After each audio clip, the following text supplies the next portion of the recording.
السلام عليكم ورحمة الله وبركاته أحبابي الكرام، يا رب تكونوا بخير. احنا صورنا في شهر 7 بيت الوطن ونزلنا جولة ميدانية صورنا فيها منطقة بيت الوطن كلها بالأحياء، وجمعنا أكتر من حي مع بعض في وقت واحد. النهاردة في الشهر دوت معظم الفيديوهات هتكون عن بيت الوطن، لكن عن الحاجات اللي موجودة في بيت الوطن وعن الأخطاء أو الحاجات اللي بتبقى مشاع في بيت الوطن، إيه هي التريكات الفنية اللي ناخد بالنا منها.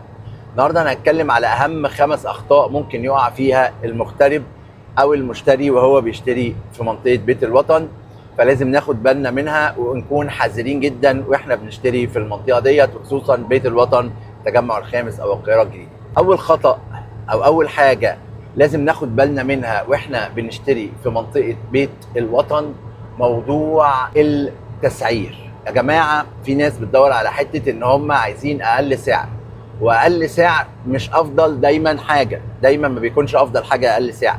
يعني وانا بدور في بيت الوطن من حقي ان انا اشتري بسعر عادل، ومن حقي ان انا ادور على افضل سعر ليا ويناسبني، لكن مش اقل سعر، لان اقل سعر ممكن يكون مغرز او وقيعه لمشكله كبيره عانى منها ناس كتير دلوقتي، بحيث ان هم دوروا على السعر وبيكلموني النهارده بعد ما الشركه ما سلمتهمش، وبعد ما دخلوا في مشاكل مع الشركه ومش عارفين يعملوا ايه، ولو خدوا فلوسهم هتبقى بالقيمه اللي هي مش طبيعيه ومش هتبقى بالقيمه الحقيقيه بتاعت فلوسهم دلوقتي.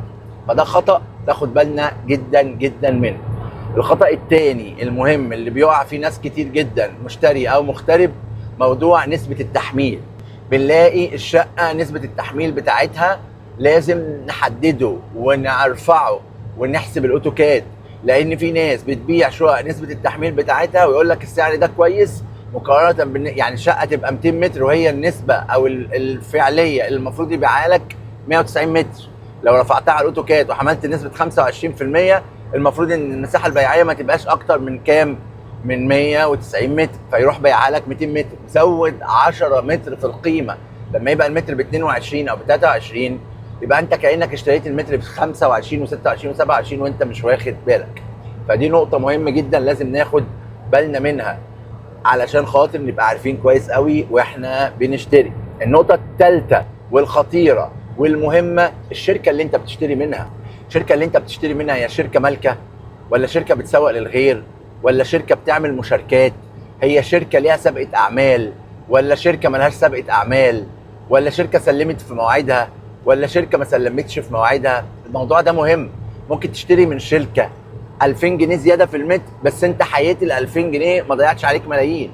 يعني مثلا لو بشتري شقه مثلا قيمتها 4 مليون جنيه والشركه الكبيره بتبيعها ب 4 مليون و200 الف، طيب ال 200 الف اللي انا اشتريتهم اشتريت بيها دماغي. طب هي الشركه دي بتبيع بال 200 الف عشان خاطر قصدا انها تبيع اغلى؟ لا، ده ممكن يكون الجوده احسن، ممكن يكون التزامها في السعر وعدم تغييره اكتر، ممكن يكون تسليمها في الميعاد المناسب افضل. فالكلام دوت بيتحدد عليه عوامل كتير.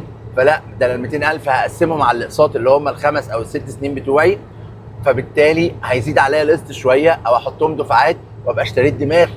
وبالتالي نقطه مهمه جدا. النقطه الثالثه اختيار الشركه المناسبه. النقطه المهمه جدا جدا جدا بقى بعد كده، الارض دي اللي انا بشتري فيها اختيار تخصيص ومتسلمه ولا لا، فيها محضر استلام ولا لا، فيها الرخصه ولا ما فيهاش الرخصه، المفروض استلم امتى وتاريخي امتى، طب هل الارض دي اتسلمت ولا ما اتسلمتش، طب ايه مخالفتها وايه اللي عليها في الجهاز، طب هي عليها اقساط ولسه متاخره ولا مش عليها. النقطه دي نقطه مهمه جدا يا جماعه، لانها بتاكد لك وبتبين لك الارض دي مشاكلها ايه. هل صاحب الشركه هو نفسه صاحب الارض ولا لا؟ طب تسلسل الملكيه والتوكيلات ايه؟ الموضوع ده مهم جدا وخطير، لان بواجه وبشوف فيه مشاكل كتير جدا لازم تاخدوا بالكم منها وانتوا بتاخدوا خطوه قرار شراء شقه في بيت الوطن. النقطه الخامسه هي نقطه الحصه بتاعت الارض. حصه الارض وانت بتشتريها نسبتك ايه؟ الروفات دلوقتي بقت بتتعمل، فهل انا بشتري روف؟ طب الروف له حصه في الارض ولا لا؟ طيب الارض ديت ليا انا حصه فيها نسبه قد ايه؟ طب النسبه دي متحدده من النهارده ولا مش متحدده؟ لان ديت هي دي نسبتي في الجهاز، هي دي نسبه الملكيه بتاعتي في الجهاز اللي بتخليني اقدر بعد كده اكون ليا حصه اقدر انقلها في الجهاز، ودي ملكيتي في الارض. لا قدر الله حصل اي حاجه انا شاري حصه في الارض، مش مجرد شقه وخلاص. وبالتالي حصه الارض دي مهمه جدا. فالخطا الكبير، هل بذكر حصه الارض ولا لا؟ هقول خطأين كمان. هيبقوا 7 اخطاء مش 5. تحديد حصه ومكان الجراج، في ناس ما بتاخدش بالها، يتكتب لها يبقى ليكي جراج ومخزن. طب الجراج والمخزن ده فين؟ مكانه فين؟